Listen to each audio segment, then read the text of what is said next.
He heard the scream before he heard the crash. Francis Kamau, one of Nairobi's most feared, respected, and endlessly scrutinized billionaires, froze at the foot of the grand staircase of his Runda mansion. His heart slammed into his ribs, painful and sharp, the way it had done every day for the last 3 years. Ever since the accident. Ever since his wife, Lila, and his little girl, Wima, were gone. Another scream echoed from upstairs, young, panicked, breaking. Baba. Baba, please. It was Brian. Or was it Brandon? These days even their voices sounded the same, distorted by grief, swallowed by silence. Francis sprinted up the stairs, 2 at a time, lungs burning. The hallway stretched cruelly in front of him, portraits of a family that no longer existed smiling on the walls. He reached the boy's bedroom door, shoved it open, and froze. There on the polished wooden floor lay the new maid. A slender young woman in a faded yellow sweater, her scarf half undone, a bucket of cleaning water spilled beside her. She knelt in front of the twin boys, both 9 years old, both trembling, her hands gently cupping Brandon's scraped knee. But it wasn't the injury that shocked Francis. It was the sound coming out of his sons. Laughter. Actual laughter. High-pitched. Breathless. Real. For the first time in 3 long lifeless years. Francis blinked hard, his mind scrambling to understand what he was seeing. The maid, he remembered her name only faintly from the files, Amina, looked up, startled by his sudden entrance. Her eyes were wide, warm, impossibly kind. "Sir, I'm sorry," she stammered, still holding Brandon's knee. "I didn't mean to frighten anyone. They asked me to show them how to do a Somali camel call. I think they were trying it, but one slipped and fell." The twins burst into giggles again. Francis's brain couldn't process it. His sons hadn't smiled in years. They communicated only in nods and shrugs. They avoided everyone, including him, living in a world locked behind grief's thick walls. But right now they looked alive. Color in their cheeks. Light in their eyes. Their small bodies shaking with joy, not fear. He swallowed hard. What exactly were you doing?" She stood slowly, wiping her wet hands on her sweater, embarrassed. "It's a sound we use back home to round up camels.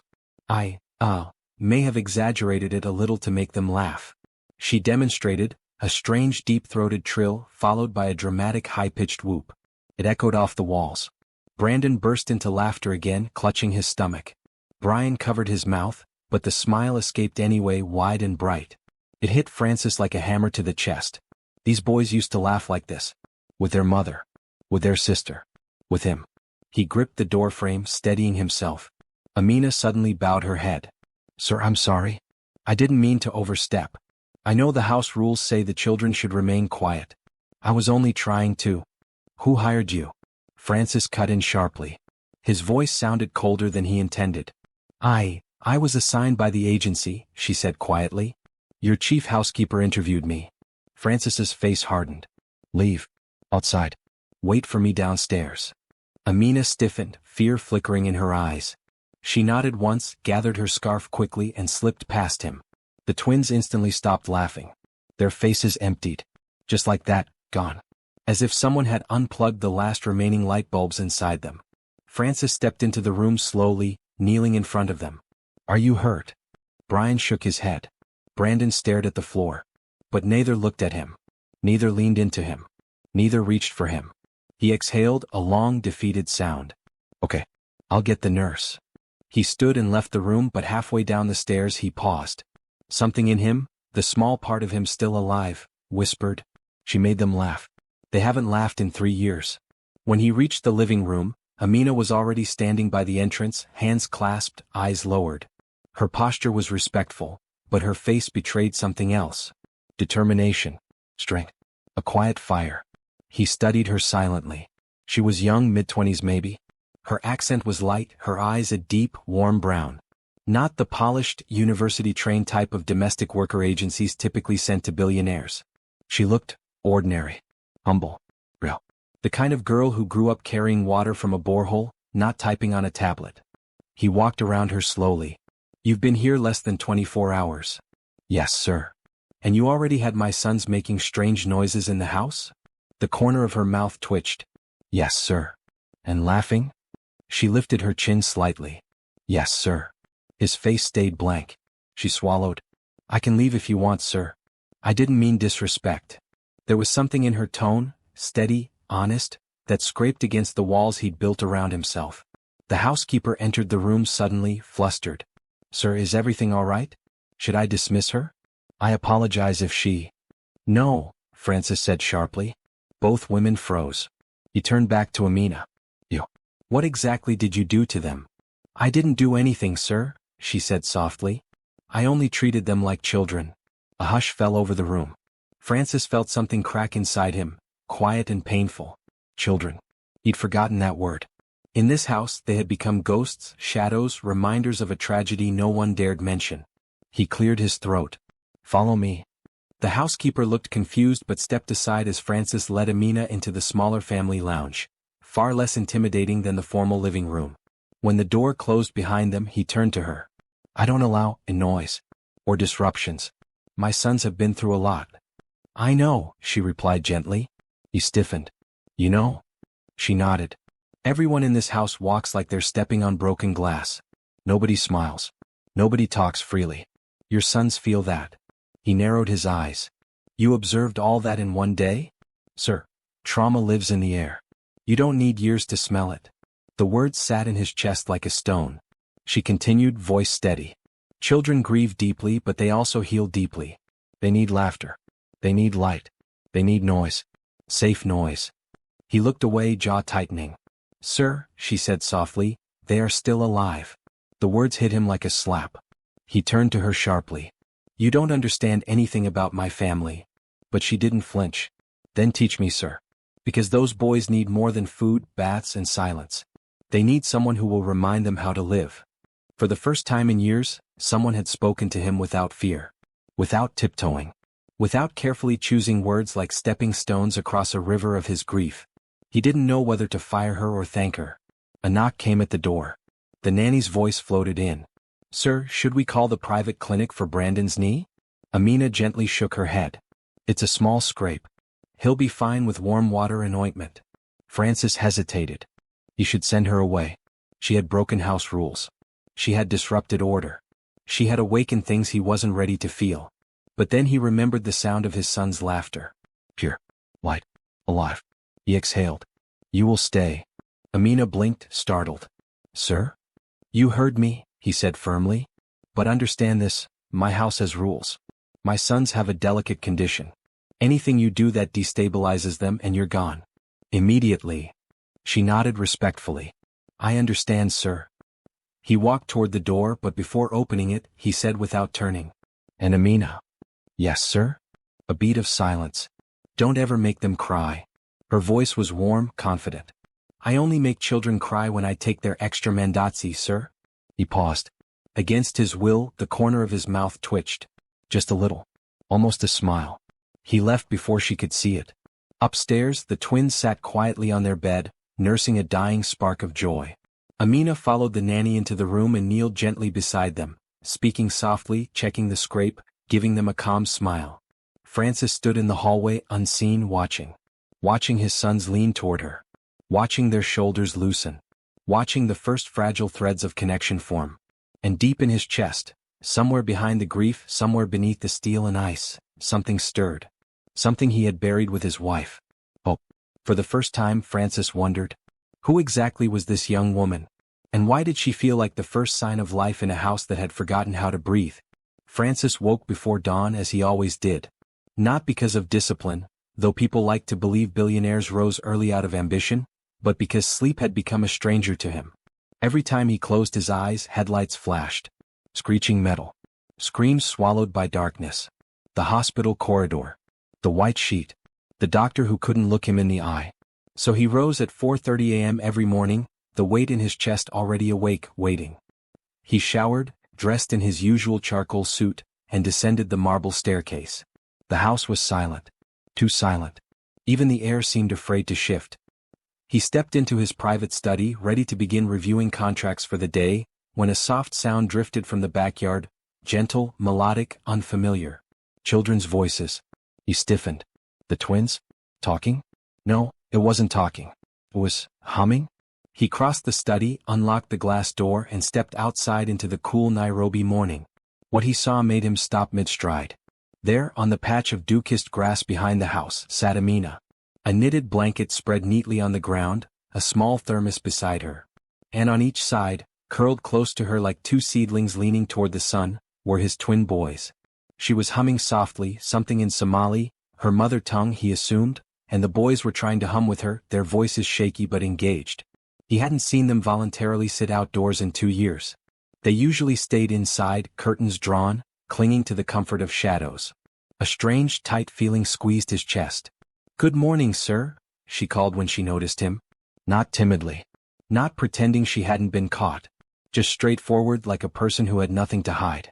The twins looked up, eyes darting between him and her. Immediately they went quiet. She noticed.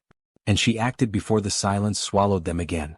"We are having chaya asubuhi morning tea," she announced brightly, lifting the thermos. "I brought some from the kitchen. Very light, just the way they like." The boys looked at her, then at Frances. Brandon gripped her sleeve. Brian shifted closer to her side. Frances felt something inside him fracture. He cleared his throat. "Why are they outside?" "It's cold." She smiled softly. "Cold wakes the mind, sir. Children should feel morning on their skin." He almost corrected her. "They don't do mornings outside. They avoid the sun. They panic when routines break." But he held his tongue. Because they weren't panicking. They were calm. Present. Breathing. Amina patted the blanket. "Would you like to join us, sir? There is extra tea." He blinked. No one invited him to anything anymore. Certainly not something as simple and human as sitting on grass with tea. He had meetings, calls, investors to respond to. His time belonged to the world. But right now, his boy's eyes were on him, wide, uncertain, hopeful in a way that shattered him. He slowly approached. The twins stiffened, retreating slightly toward Amina's side. Amina noticed, and shifted her posture just enough to make space for him. Not forcing the boys to move. Not pressuring them. Just widening the circle. He sat awkwardly on the blanket's edge, feeling like a stranger in his own yard. Amina poured tea into a small cup and handed it to him. "Careful.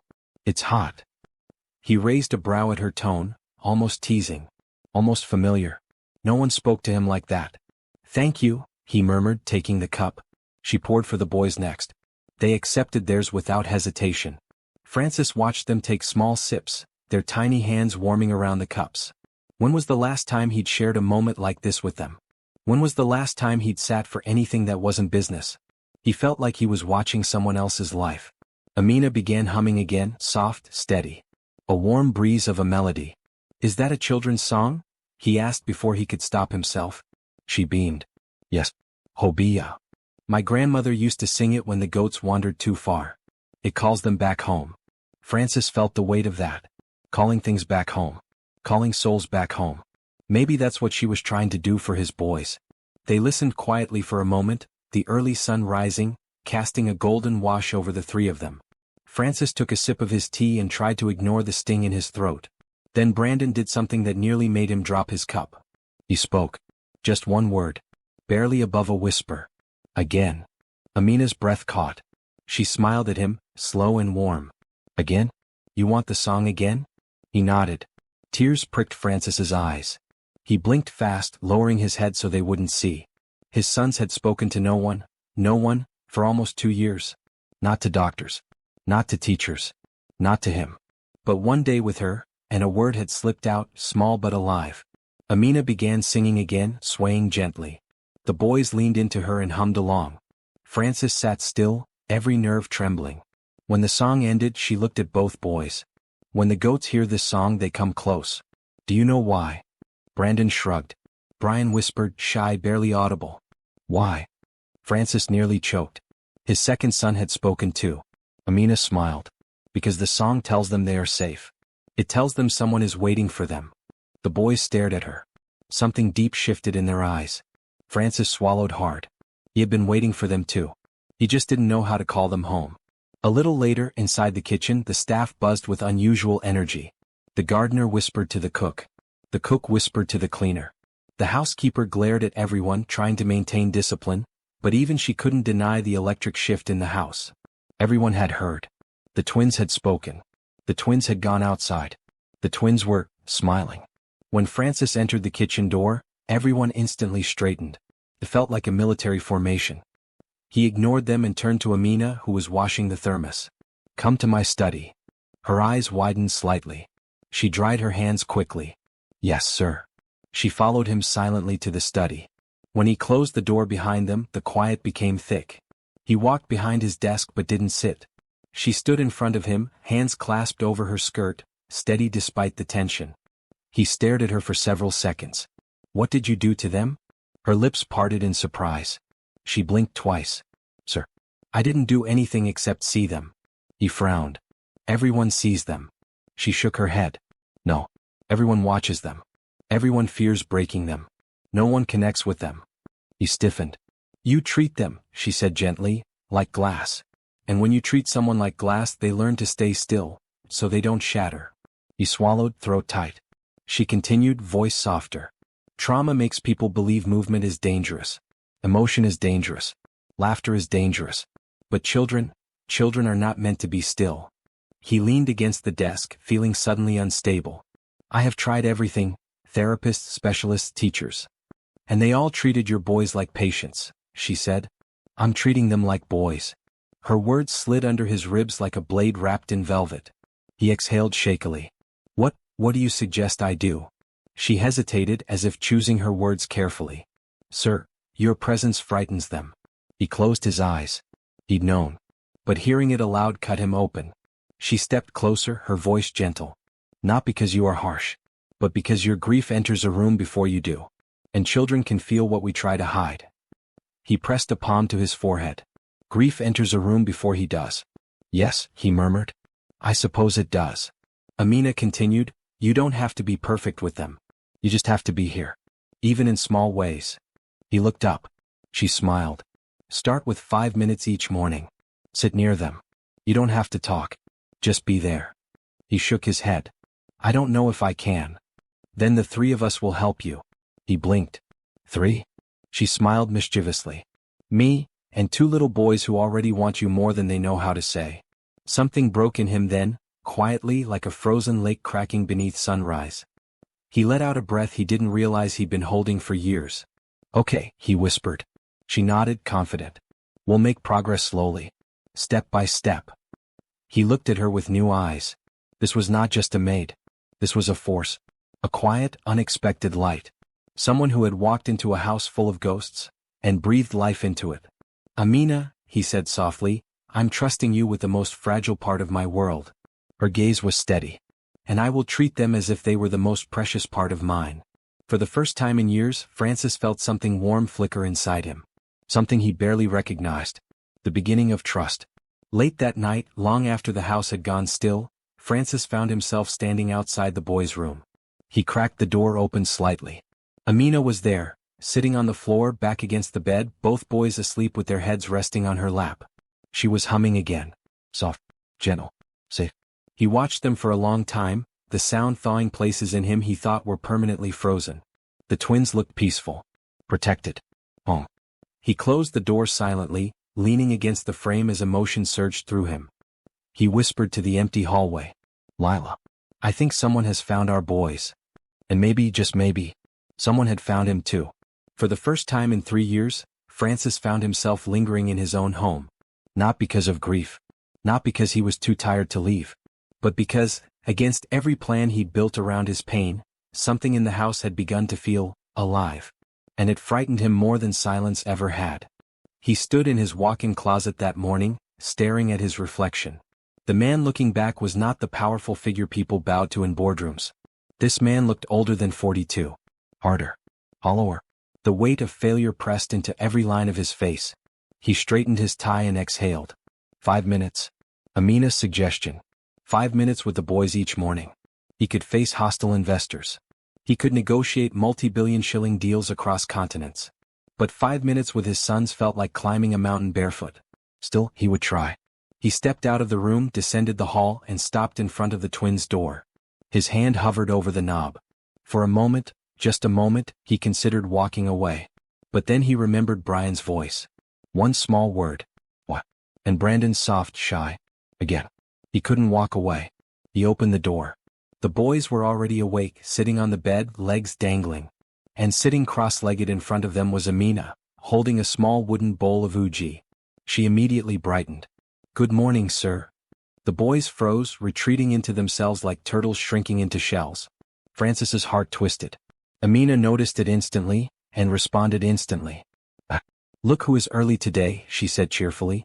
Should we give him a round of applause? Without waiting, she clapped, loud, playful, rhythmically. The boys blinked, startled. Then Amina leaned forward and whispered loudly, "Help me, he is a shy one. Clap with me." Brian's mouth twitched. Then Brandon clapped, one soft, hesitant clap. Amina gasped dramatically. "Ah, see, he likes it. Come, sir, take a bow." Francis almost laughed. Almost. It rose in his chest unexpectedly, surprising him. He cleared his throat and bowed stiffly. The boys stared. Then, shockingly, Brian let out a small giggle. A real one. Amina grinned. "See? Even princes can laugh in the morning." The boys? Princes? Francis's chest ached. Amina scooted aside on the floor. "Sir, sit. Just for a minute." He sat. Awkward, stiff, and overly conscious of every movement. Amina handed him a small spoon. "Help me give Brandon 1 spoon of uji." "Only 1. Chef made it too thick and the boy is pretending to be an old man about it." Brandon shot her a betrayed look. Amina winked. "You've been caught." Francis hesitated, then lifted the spoon slowly. "Open your mouth, son." Brandon's shoulders tensed, then softened as he leaned forward and took the bite. A flash of something warm, recognition, memory, passed in the boy's eyes. Francis's hand trembled. For 3 years he hadn't fed his sons. Not once. Nurses did it. Caretakers did it. He was too busy managing their grief, and his own. Amina didn't comment. She just smiled as if this moment was the most normal thing in the world. 5 minutes became 8. Then 10. They didn't speak much, but the silence wasn't suffocating. It was peaceful. When Francis finally rose to go, Amina whispered, "Good job, sir." He paused at the door, his back to her. "I didn't do anything. You showed up," she said softly. "That's everything." And for the first time in a long time, he walked out of the room feeling like he wasn't entirely failing his children. Downstairs, the housekeeper, Margaret, waited for him in the corridor, stiff-backed and clearly bothered. "Sir, with all due respect," she began, "this new maid is unconventional." Francis raised a brow. "She sings loudly, she laughs in the corridors, she has the boys outside at unusual hours." "And?" Margaret stiffened. "And, it disrupts the order of the house." Francis smoothed his cuffs calmly. "The order of the house was killing my sons." She blinked. A rare fire lit in his voice. "Let her work." Margaret opened her mouth, then closed it. No one dared argue with Francis when his voice took that tone. As he turned to leave, he heard her mutter, "But she is only a maid." He stopped. "Only a maid?" He turned his head slightly. "Sometimes, Margaret, it's the people we underestimate who hold broken worlds together." Margaret lowered her eyes. "Yes, sir." He left the house feeling strangely hopeful. Later that afternoon in his office at Westlands Towers, Francis tried to bury himself in work. His table overflowed with contracts, investor proposals, architectural plans. But his mind kept drifting back to the morning. To the small clap from Brandon. To the giggle from Brian. Voices. His sons' voices. He had almost forgotten how they sounded. A knock came at his door. "Sir, your 3 p.m. meeting is waiting." He nodded, straightened his suit, and walked into the boardroom. But somewhere between projecting corporate strategies and answering shareholder questions, a notification buzzed on his phone. A message. From the nanny. "Sir, you might want to see this." He frowned. He opened the attachment. A video. His heart nearly stopped. The video started with the backyard. The twins sat on a small plastic mat. Amina sat across from them holding sticks? Then twigs? She was tapping them together rhythmically. Then she nodded at the boys. Brian tapped his sticks, hesitant, offbeat but trying. Brandon joined in, laughing when he messed up the rhythm. Laughing. Amina clapped. "Yes, that's it. You're doing it. Faster." The boys tried again, faster, louder, giggling through the mistakes. Amina joined them, all 3 tapping and laughing as the afternoon sun washed them in gold. Francis' grip on the phone tightened. He replayed the video. Once. Twice. A 3rd time. He wasn't sure when the burn in his eyes turned to wetness. But through the blur he kept seeing it. His boys weren't shadows. They weren't hollow. They weren't lost. They were children again. He sent one message back. "Tell Amina to stay with them. I'll be home early." He didn't go back to the meeting. His executives exchanged confused looks, but no one dared question him. He walked out of Westland's Towers feeling something he hadn't felt since the accident. Hunger to go home. When he reached the mansion that evening, the house was oddly quiet. Not empty, quiet in a purposeful way. He followed faint giggles down the hall. The sound led him to the laundry room. He paused at the door. Amina stood with her sleeves rolled up, a basket beside her. The boys sat on the tiled floor helping fold tiny towels. At least that was the goal. Instead, towels were falling over. Brandon had wrapped one around his head like a turban. Brian was trying to fold one into a shape of an airplane but failing miserably. Amina laughed. No, look. Fold this way first. She demonstrated slowly. The boys tried again. Brian succeeded. He raised the folded towel triumphantly. Amina cheered like he'd climbed Mount Kenya. Francis felt something bloom warm and painful in his chest. He stepped into the doorway. Amina looked up. Her smile softened. Oh, sir. You're early. The boys looked at him. Brian hesitated, then lifted his folded towel to show him. Proudly. Like a child asking, Daddy, look what I did. Francis's throat tightened. That's very good. The boy's eyes brightened. Amina watched the moment quietly, respectfully.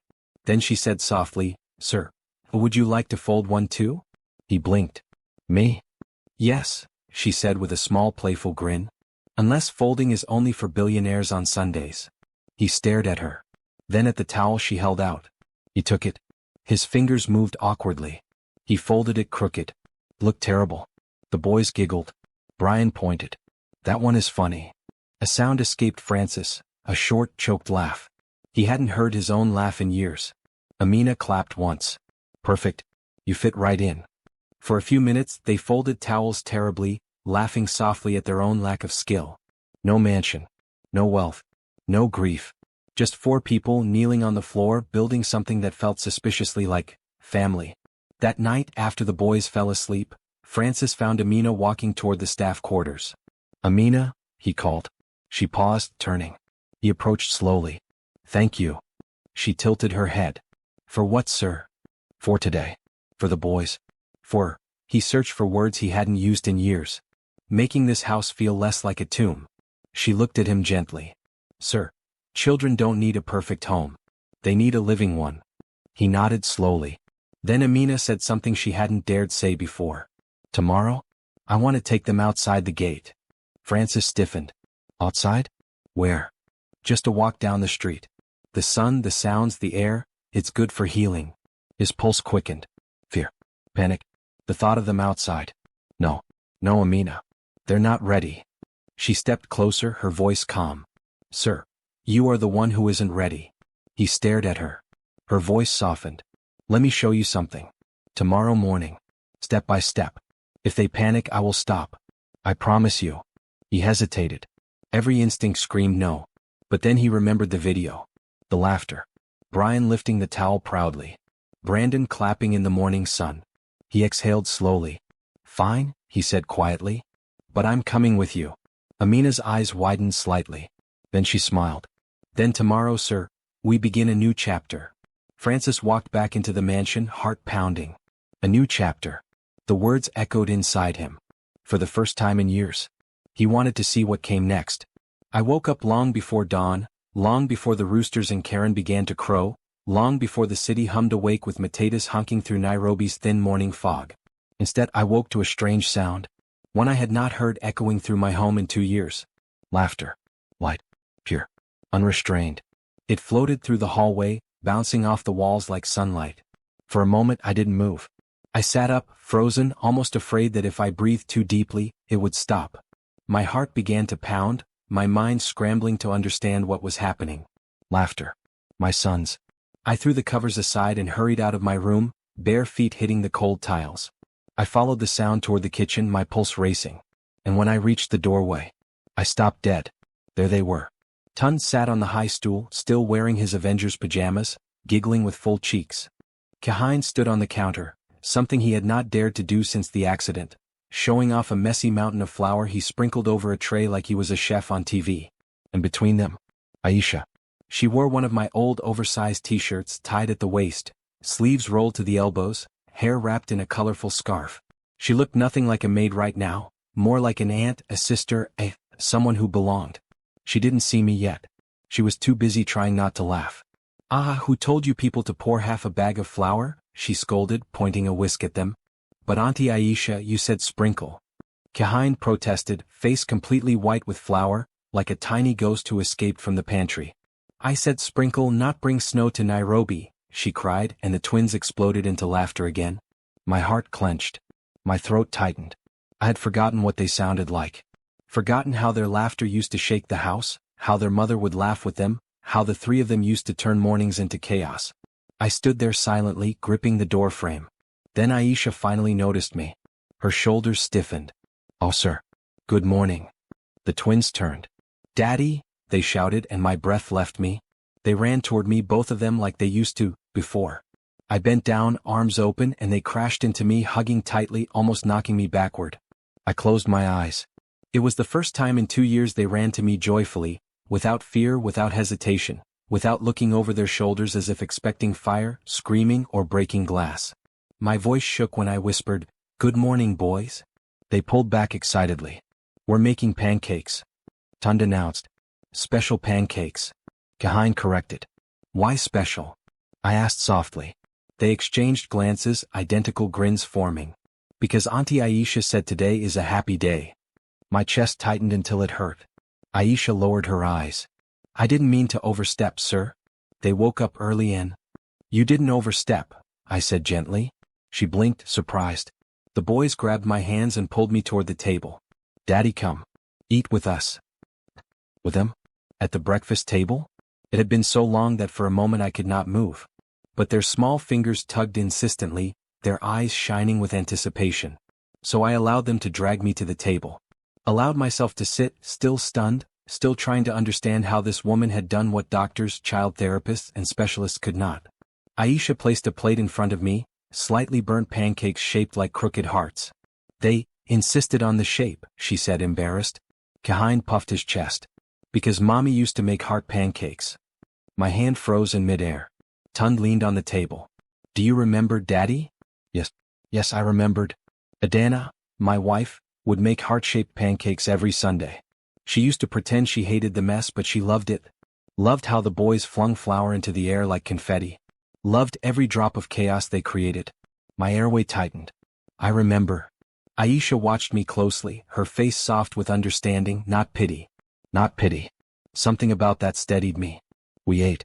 Or rather, the twins ate and chattered endlessly while I mostly stared, listening like it was a miracle. Tund talked about a dream he had where a giant chicken chased him.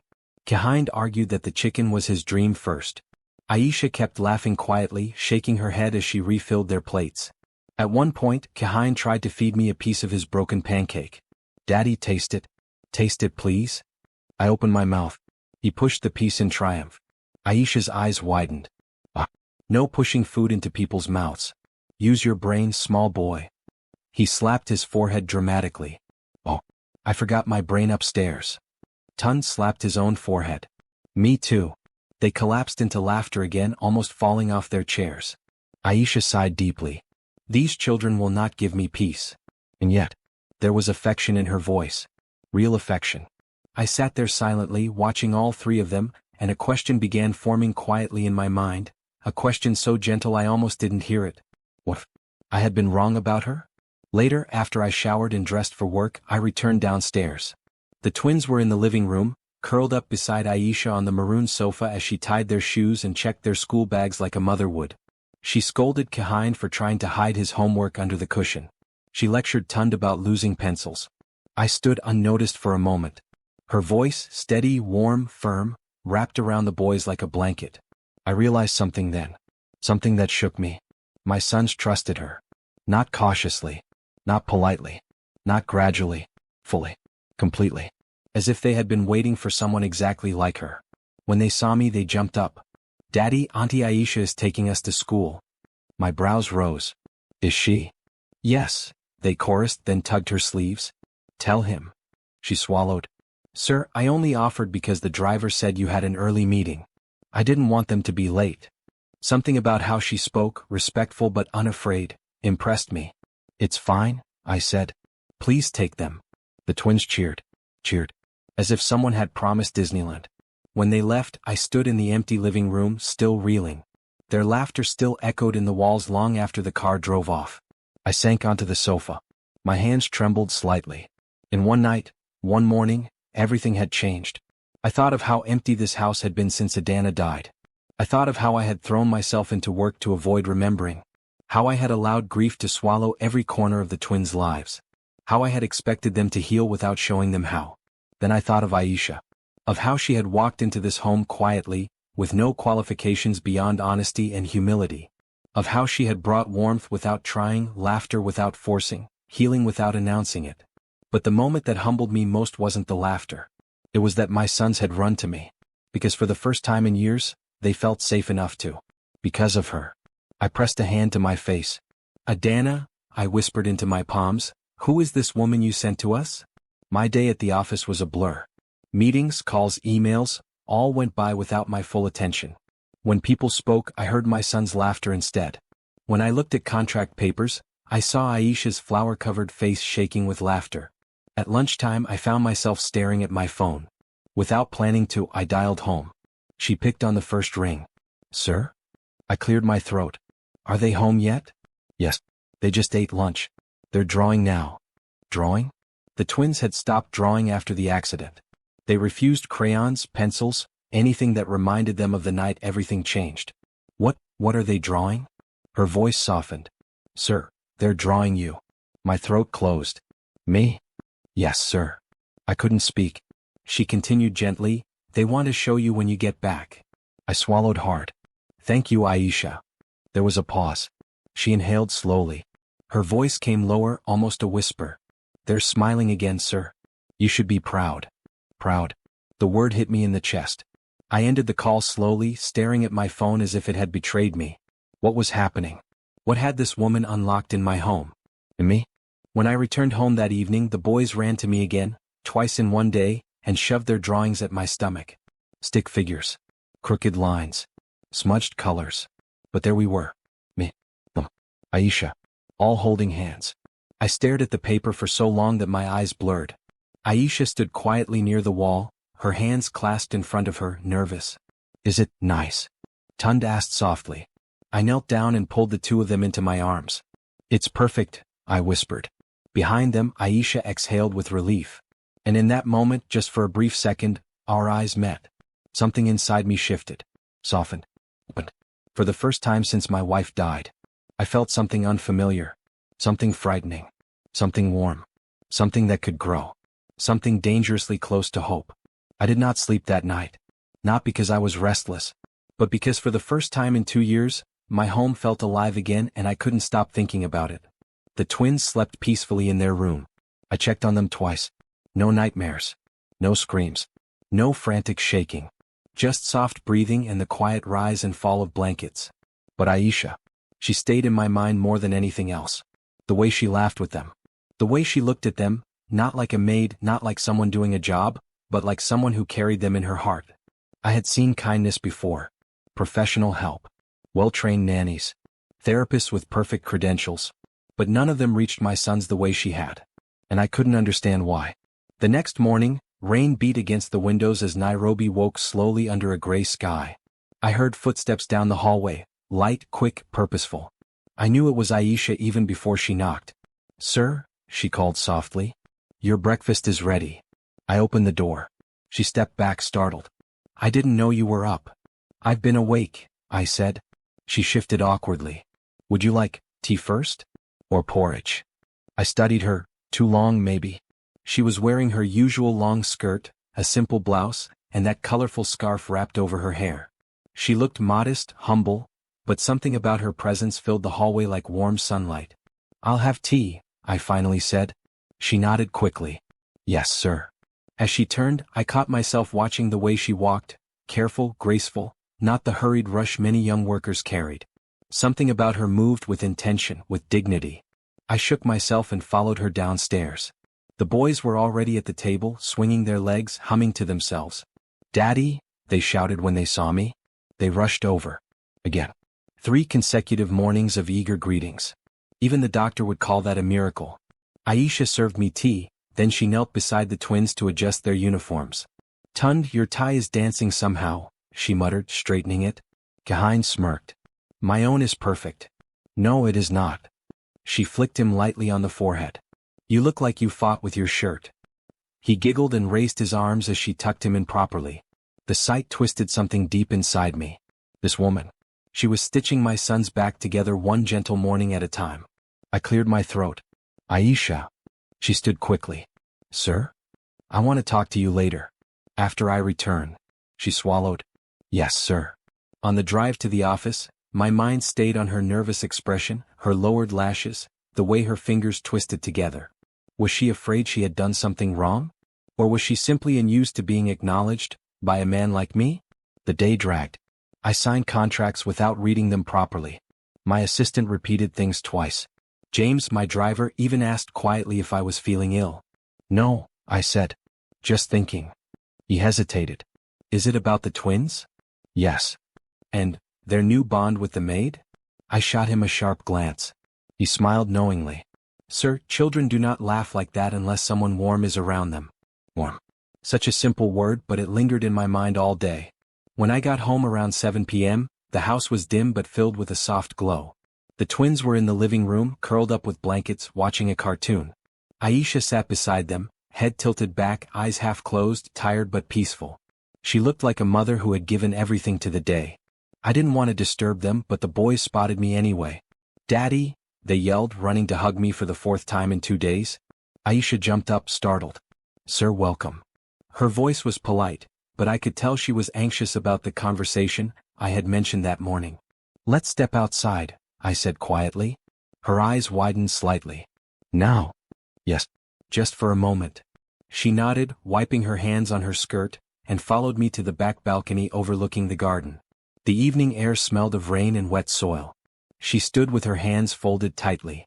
Sir, she began quickly, if I offended you in any way, if the boys... You didn't offend me. She froze. I leaned on the balcony rail. I wanted to thank you. She blinked. Art. Thank me? For what you've done for them. For what you've done for this house. Her lips parted slightly as if she didn't believe she heard me. Aisha, my sons laugh again. They run again. They draw again. They live again. Because of you. Her throat moved as she swallowed. Her eyes grew shiny, but she didn't let the tears fall. Sir. I only did what anyone would. No, I said firmly. No, not anyone. Don't reduce what you've done. She stared down at her feet. Silence settled between us for a moment. Finally, I asked the question that had lived in the back of my mind for days. Aisha, where did you learn to care for children like this? She hesitated. I watched her closely. Is it experience? I prompted gently. Did you work in childcare? School? A hospital? She shook her head. No, sir. Then what is it? Her voice dropped to a whisper. I had a little brother. At past tense. I felt something shift inside me. What happened to him? She inhaled shakily. He died. The air stilled. How old? I asked softly. 6. The same age my sons were when their mother died. She swallowed hard and continued. He had a heart problem. We lived far from Kenyatta Hospital. My father didn't have money for treatment. He died on the way. Her voice trembled. I was 14. I pressed a hand to my chest. Aisha, I'm so sorry. She shook her head, wiping the corner of her eye. I always wished someone had cared for him the way I care for your boys. Someone who didn't overlook him because he was poor, or because the journey was too long, or because he was too small to matter. Her voice broke. A tear slid down her cheek before she quickly wiped it away, embarrassed. Aisha, I said quietly, feeling my chest tighten, you are not here by accident. She exhaled shakily. I know. You saved my family. She looked at me then, really looked, and in her eyes I saw something raw. Something deep. Something I wasn't prepared for. Hope, fear, gratitude, loneliness, strength, all wrapped together. She whispered, I'm only doing what God would want me to do. I stared at her for a long time. Then I asked the question that had been clawing inside me since last night. Aisha, do you want to leave? Is this job too much for you? She blinked, stunned. Leave? Sir, no. Why would you think? Because you look tired. Because you care too much. Because you're giving my sons pieces of yourself that I'm not sure you can afford to give. But instead of saying all that, I softly asked, Are you happy here? She hesitated. Then, with a small, trembling smile, she nodded. Yes, sir. I am. I felt breath return to my lungs. She wiped her face again, embarrassed. I didn't mean to get emotional. I'm sorry. Don't apologize, I said gently. Ever. She lowered her gaze. For a long moment, neither of us spoke. Then she whispered, Sir. The boys asked me today if they could make something special for you tomorrow. Special? Yes. They said they want to surprise you because they said you look sad sometimes. My jaw tightened. She continued quietly. They want to make you proud. My breath caught. Not because of the surprise, but because of something deeper. My sons, who had barely spoken to me for 2 years, were suddenly trying to love me again. Trying to reach for me again. Trying to see me again. Because a young woman from an entirely different world stepped into my home and lit a fire I thought had died with my wife. I whispered, Thank you, Aisha. She shook her head. Don't thank me, sir. Thank God. But as she looked away, the wind carried a truth neither of us wanted to say out loud. Some blessings do not fall from heaven. They walk through your door when you least expect them. As we returned inside, the twins ran toward us, climbing into her arms, pulling me closer, insisting we all sit together on the couch. For the first time in 2 years, the 4 of us sat side by side. A strange warmth settled inside my chest. A warmth that scared me. Because if I wasn't careful, I would start needing her more than I should. The next morning came with an unusual sense of anticipation. The twins had been whispering to each other all night. I could hear them from the hallway, tiny voices, shuffling feet, secret giggles. Something was cooking. Literally or figuratively. I wasn't sure. When I came downstairs, the house was suspiciously quiet.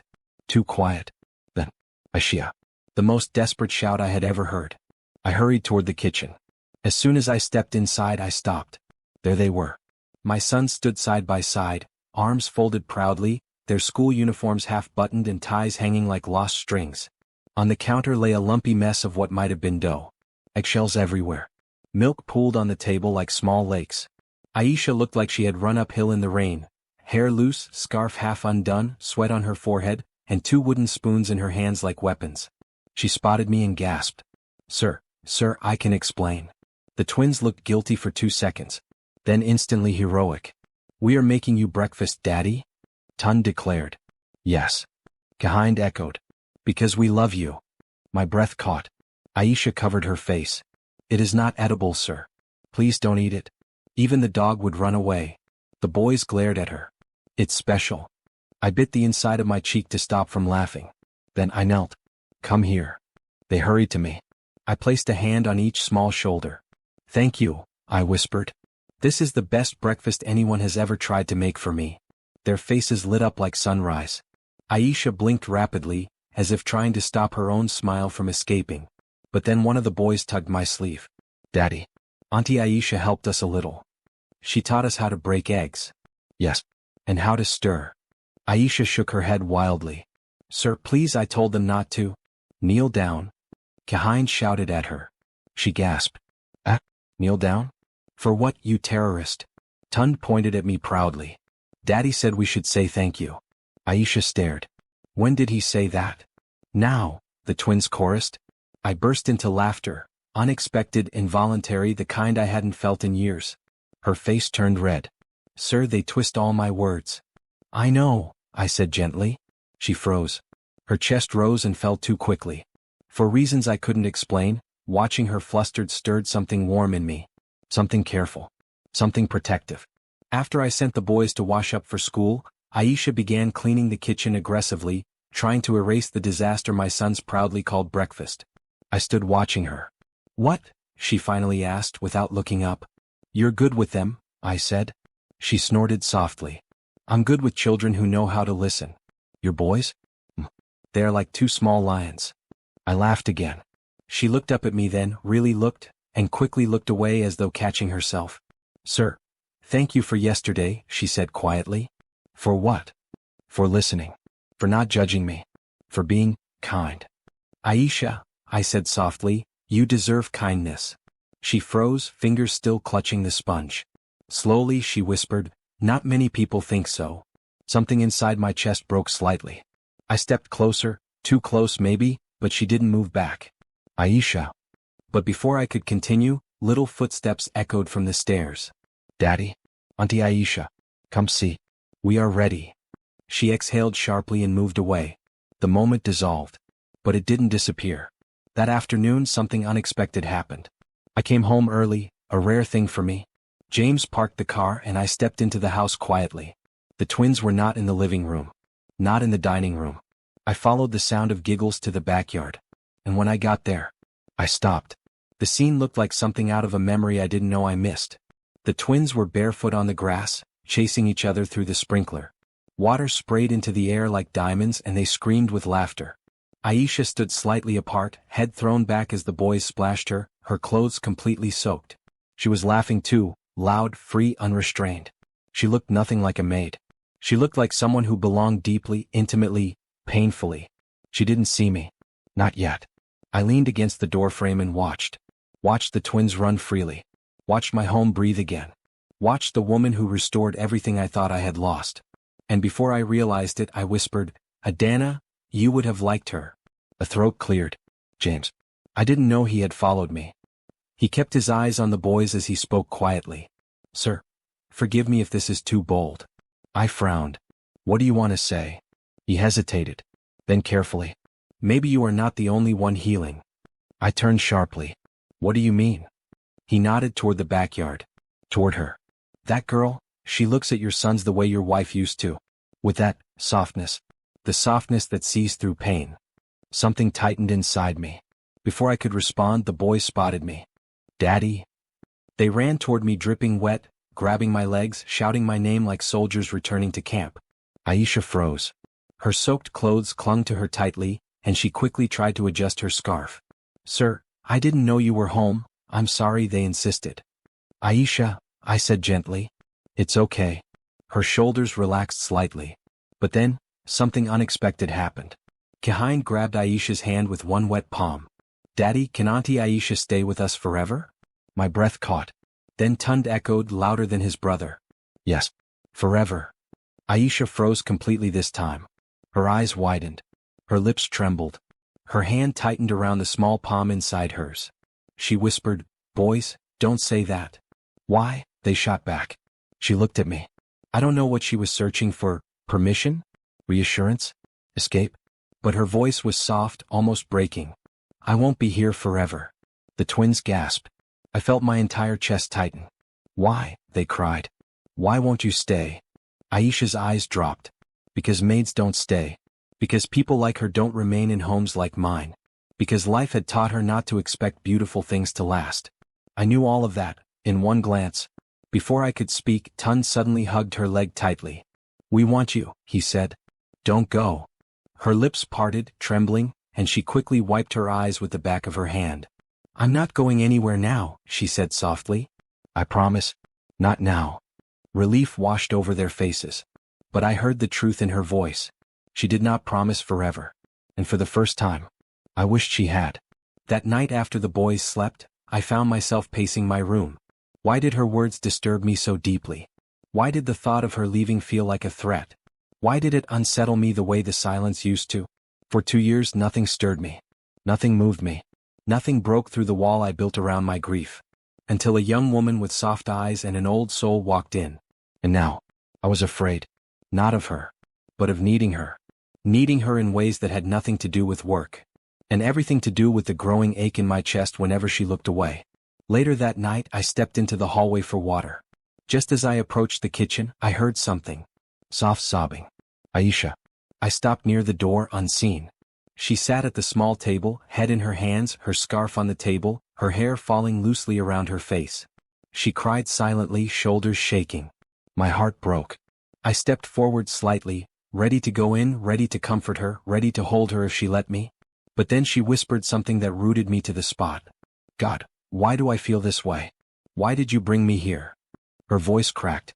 "I'm getting attached, and it scares me." Attached. Attached to the twins. Attached to this home. Attached to me? I stood in the darkness, the weight of her confession pressing against my ribs. I wanted to step in. I wanted to say something. Anything. But I didn't. Instead, I turned slowly and walked back to my room.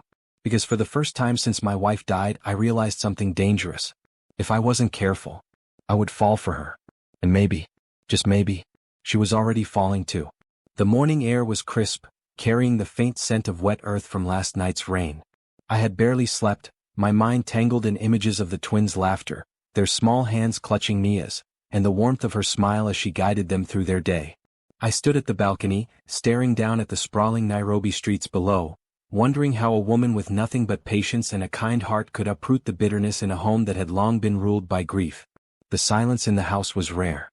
Normally, the twins would wake up screaming at the edges of dreams too heavy for their age, or I would hear the echo of their tiny feet running across the marble floors. But today was different. Today they were awake, and waiting.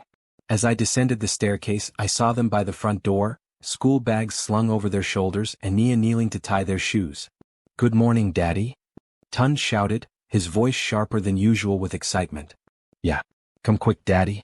We have a surprise for you," Kahin chimed in. Their eyes glowed, and for a moment, I feared I had missed something monumental, something that would reveal just how much I had neglected them in my absence. "What is it?" I asked, my curiosity more of a whisper than a question. "You'll see," Tun said, tugging at my hand. I followed them into the kitchen. And there it was. The table was laid with what they called a royal breakfast, an assortment of dishes I had never imagined my twins could attempt. Scrambled eggs with chopped vegetables, pancakes in funny shapes, and fruit arranged in a way that looked more like art than food. There were smudges of chocolate sauce and strawberry jam across the plates, but what mattered wasn't perfection, it was effort. "And who helped you?" I asked, trying not to sound too astonished. Nia stepped back, shaking her head with a humble smile. "They did most of it, sir. I only guided them a little." The boys bounced on their toes. "We made it for you. To show you we love you." Something inside me shifted. For 2 years, I had felt disconnected from them like a stranger in my own home. And now, these tiny humans covered in flour and jam, had bridged that gap with nothing but their hands, their laughter, and Nia's gentle guidance. I knelt down to their level. "Thank you, my sons. This is incredible." Their grins widened, and Kahin leaned forward to press a chocolate-stained kiss to my cheek. Tun did the same, leaving jam across my tie. I froze, stunned by the boldness, then laughed, a genuine loud laugh I hadn't heard from myself in years. Nia clapped quietly from the doorway, eyes glistening. "They wanted you to see that love doesn't need grand gestures, sir. Just time, attention, and care." Her words hung in the room like sunlight. By the time school arrived, I noticed something I hadn't before. Nia's presence had changed more than just the twins' moods. It had subtly changed the rhythm of the house. The staff were more relaxed. The grounds were cleaner. Even the air felt lighter. I lingered in the driveway as the boys waved from the back seat, Nia buckling them in with care. James, the driver, shot me a knowing look. "They've changed, sir," he said quietly. "The laughter is back, the smiles are back, and she's the reason." I didn't answer immediately. I was too busy watching Nia's careful hands adjust the boys' scarves, her eyes soft with patience. "Sir?" James prompted. "Yes," I said finally. "I see it." The words were simple, but they carried a weight I couldn't have imagined weeks ago. The rest of the day passed in a blur of meetings and calls, but my thoughts remained tethered to them. When I returned home that evening, the house smelled of stew and freshly baked bread. The twins ran toward me, dripping from the sprinklers Nia had set up earlier to tire them before dinner. Their hair was wet, their faces red with excitement. Nia was in the background, wiping sweat from her brow, clearly exhausted but smiling nonetheless. "They insisted on showing you something," she said softly. I followed the twins to the living room, where a small makeshift stage had been set up. Blocks were stacked like towers, stuffed animals lined up like an audience, and the twins stood ready with their tiny microphones, a craft project from earlier that afternoon. "We wrote a play," Tun declared. "It's about our family." Kahin chimed in, "And you're in it, Daddy?" I swallowed hard. The play was chaotic, full of stutters, mispronounced words, and wildly exaggerated expressions. But it was perfect. Perfect because it was theirs. Perfect because they were speaking their hearts through tiny, trembling voices. Nia sat in the audience with me, clapping quietly, giving each twin the encouragement they needed. And then it hit me, she wasn't just their caretaker.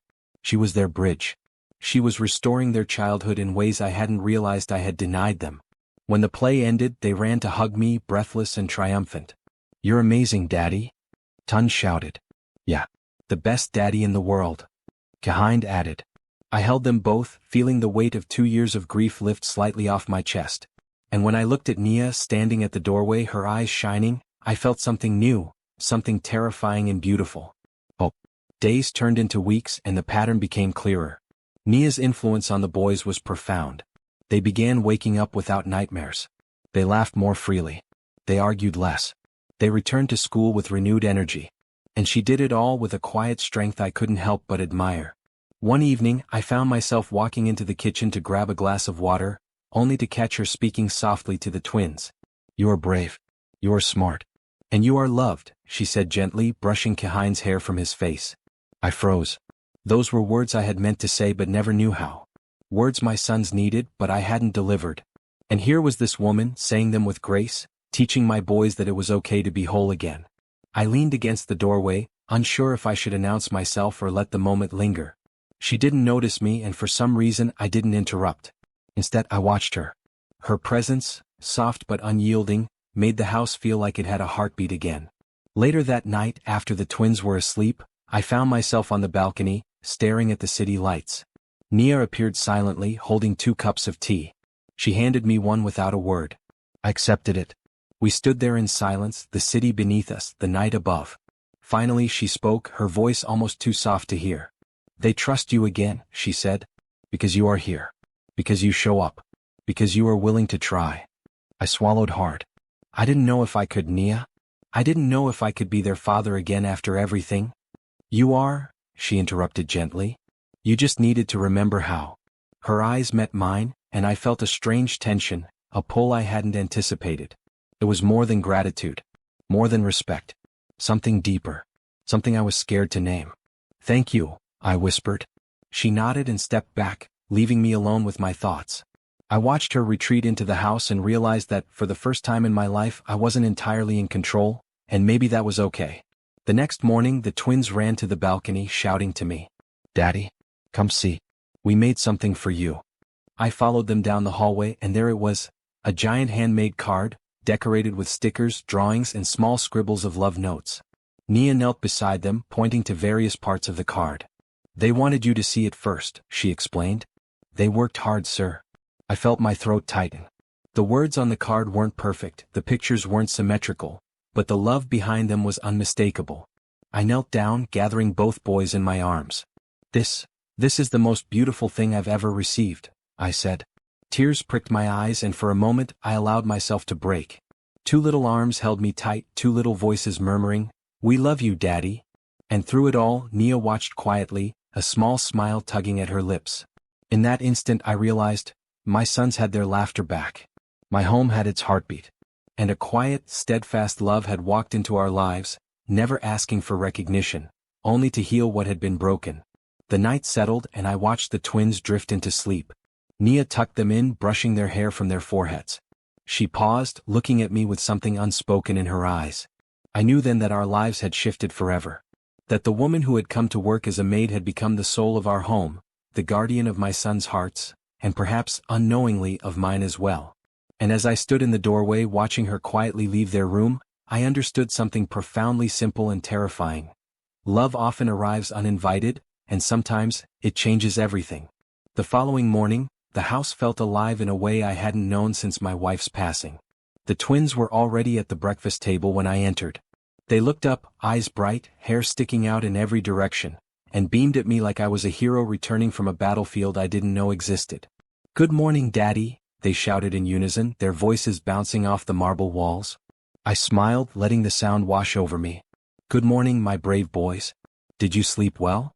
Tund nodded vigorously. "We did. And we have something to show you."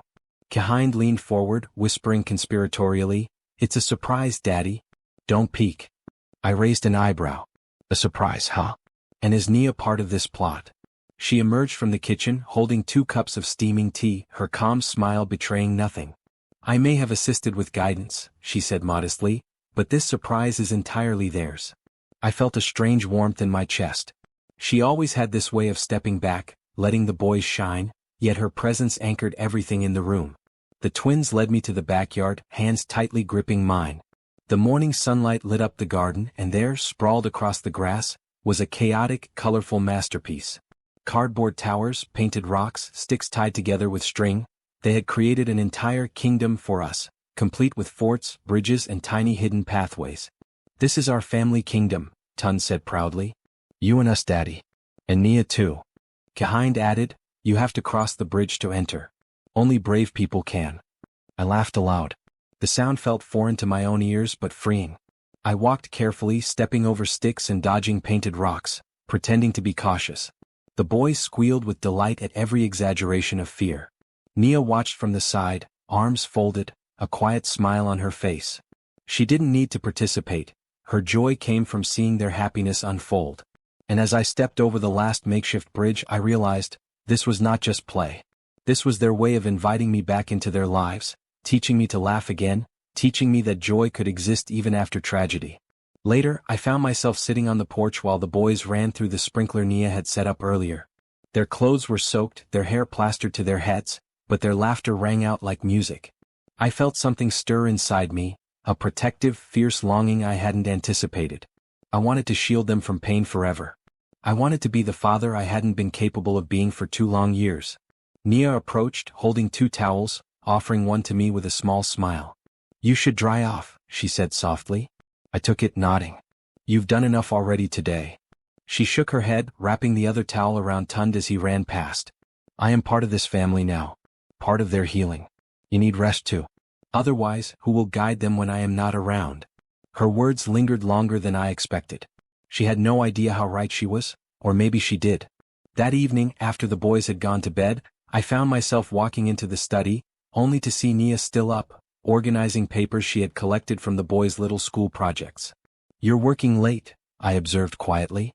She looked up, startled, and quickly hid her fatigue behind a polite smile. "I wanted to sort these before tomorrow, sir. They need their projects ready for school." I studied her. The way her eyes, tired but unwavering, met mine. The way her hands moved with deliberate care. Every small gesture seemed to radiate a quiet devotion that words could hardly capture. "Nia," I began, my voice softer than intended, "do you ever rest?" She shook her head. "Not while they need me. Not while you all need me." Her words hit harder than I expected. Not because she was a maid or because of her humility, but because of the truth in them. She had chosen to make our family hers, not because of obligation but because she cared. And in that moment I realized, my admiration for her had grown into something I could no longer ignore. The next morning I woke early. I couldn't sleep, not because of the office, not because of contracts, but because of the quiet awareness that something had shifted between Nia and me. Something delicate, fragile, and dangerous. I found her in the kitchen, quietly preparing tea. She looked up as I entered, startled. "Sir, you're up early." "I couldn't sleep," I admitted. "The boys, everything, it's overwhelming sometimes." She nodded. "I understand. Do you?" I asked, soft but probing. She hesitated, then spoke carefully. "Yes. Sometimes you carry more than you should. And sometimes, those who love you try to fill the gaps you didn't know existed." I felt my chest tighten. Her words were gentle, but they carried a weight I couldn't ignore. "Sometimes," I said slowly, "those who love us are the ones we least expect." She looked at me, then really looked, and I saw something flicker across her eyes, hesitation, fear, and something I couldn't name. And then, before either of us could say more, the boys burst in, shouting, "Daddy, come see. We have another surprise." We turned toward the living room, and there it was, another creation, this time a massive cardboard castle, complete with painted drawbridges and flags. The twins had clearly spent hours, if not days, perfecting it. I knelt down, overwhelmed, and hugged them. This is incredible. You've outdone yourselves." Nia smiled quietly from the side, her presence steady and grounding. And as I looked at her, I realized something terrifying. I had come to rely on her. Not just for the boys, not just for the house, but for the heartbeat she had restored in our lives. That night, after the boys were asleep, I found myself unable to focus on anything else. I wandered into the balcony, staring at the city lights, and found Nia there, quietly sipping tea. "I couldn't sleep," I admitted. She looked at me, calm and measured. "Neither could I." I hesitated, then asked the question I had avoided for days. "Nia, what happens if you leave? What happens if you're gone tomorrow?" She froze. Her eyes softened. "Sir, I'm not planning to go anywhere. I belong here now. With them." Something in me ached at the fragility in her voice. "Do you want to stay?" "Yes," she said quietly. "I want to stay. For them, and for you." The words settled between us. Heavy, fragile, filled with unspoken feelings that neither of us dared name. And yet, despite the weight, there was a comfort there. A promise unspoken, a bond formed through patience, love, and quiet dedication. The following days passed in a rhythm that felt almost magical. The boys laughed, played, and learned. Nia guided them gently, teaching, laughing, and nurturing in a way that made the house feel alive again. I watched, often from a distance, the way she moved through our home, soft, deliberate, intentional. Every gesture, every smile, every word seemed to breathe life into the walls that had been so quiet for so long. And I realized that she had done more than just care for my sons. She had restored something I thought I had lost forever. Hope. Hope that laughter could exist again. Hope that love could exist again. Hope that a broken house could be made whole. And in the quiet moments when no one was looking, I felt something else grow, something deep and terrifying. Well, not just for the boys, not just for the family, but for her. The night settled softly over Nairobi. The twins slept peacefully, tucked in by Nia, their small hands clutching blankets and stuffed animals.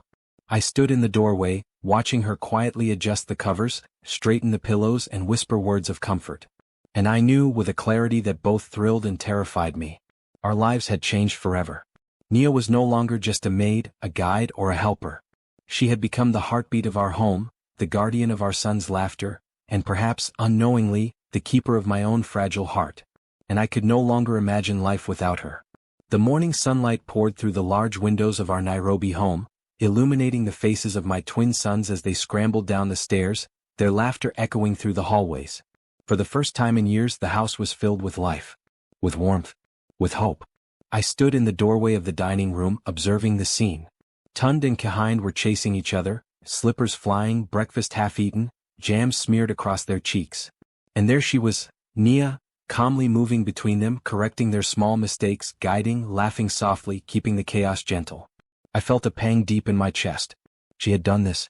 She had taken two children shattered by grief and returned their smiles. She had restored our home, our hearts. And in doing so, she had quietly found her place in my own life. Later that morning, I finally confronted the thought I had been avoiding for weeks. Nia was in the kitchen preparing lunch.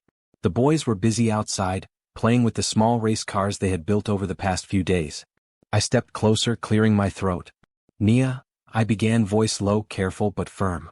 She looked up immediately, startled by the sudden attention.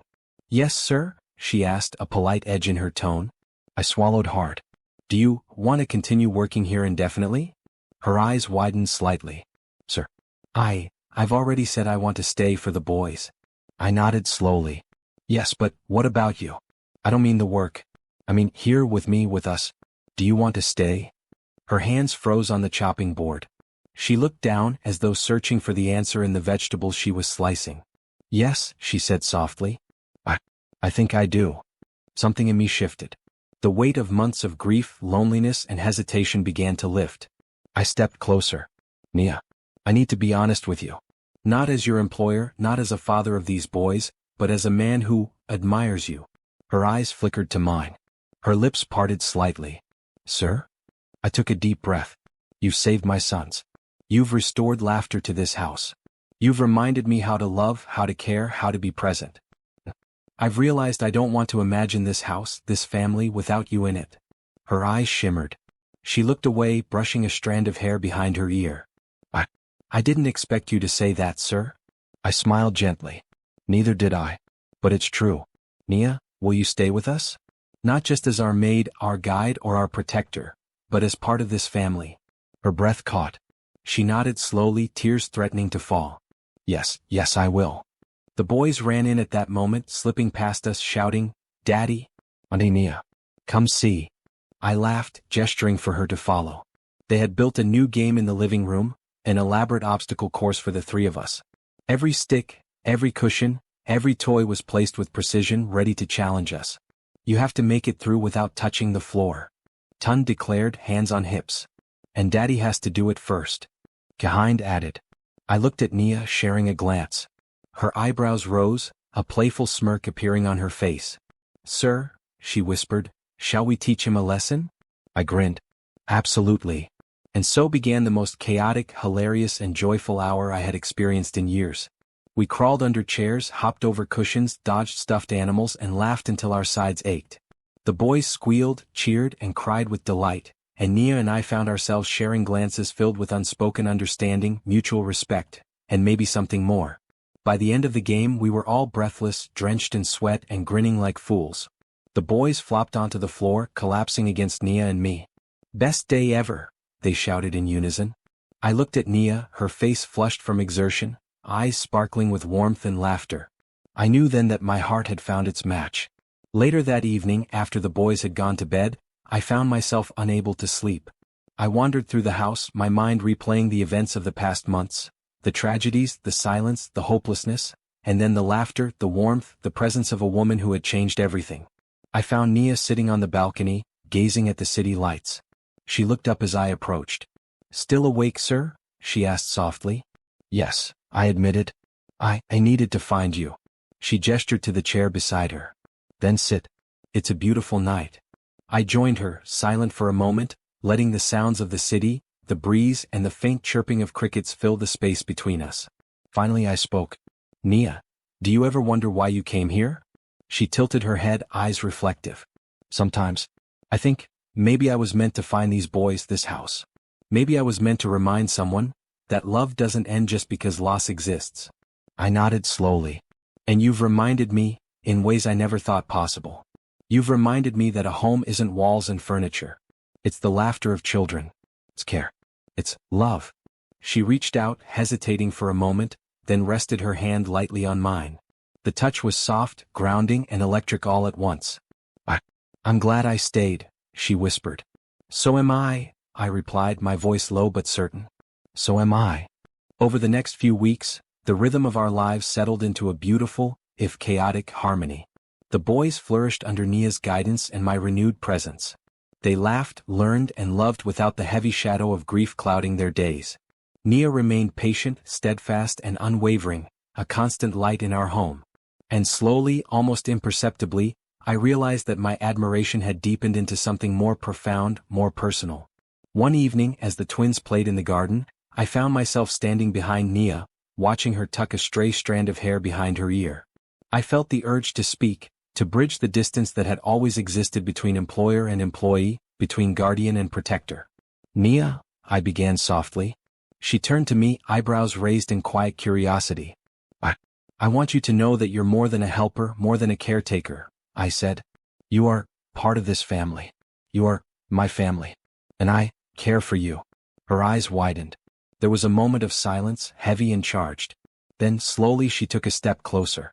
"I care for you too," she said softly, her voice trembling slightly. I never expected this, but I do." And just like that, the unspoken bond that had grown over months of laughter, tears, and quiet moments found its voice. The next day we celebrated a small victory, a school award the twins had won for teamwork and creativity. We stood together in the living room, the boys holding their certificates proudly, Nia beside them, smiling with quiet pride. As I looked around the room I realized how far we had come. From silence to laughter. From grief to hope. From strangers to a family united by love, trust, and resilience. I felt a surge of gratitude not just for Nia but for the journey itself. For the pain that had shaped us. For the woman who had taught us that even in the darkest times, light could return. And in that moment I knew, nothing in my life had been more valuable than this. That night, after the boys were asleep, Nia and I sat together on the balcony, holding hands. The city stretched before us, alive with lights and promise. "I never thought I could feel this again," I admitted. "Feel what?" she asked softly. "Hope, joy, love, family." She smiled, leaning into me. "You have all of it now. You just had to let yourself receive it." I exhaled, letting the weight of the past 2 years finally fall away. "Thank you," I whispered. "For what?" she asked. "For choosing to stay. For loving them. For loving me in your own quiet, steadfast way." Her hand tightened around mine. "It wasn't a choice, sir. It was what needed to happen." And in the silence that followed, the kind of silence that is comfortable and deep, I realized something profound. Love had found us. In laughter. In tears. In patience. In the unlikeliest of places. It had found my sons. It had found our home. And somehow, it had found me. The days that followed were a celebration of ordinary miracles. the sound of laughter echoing through hallways, the small victories at school, bedtime stories told with exaggerated voices and giggles, pancakes shaped like stars and cars, evenings spent in the garden.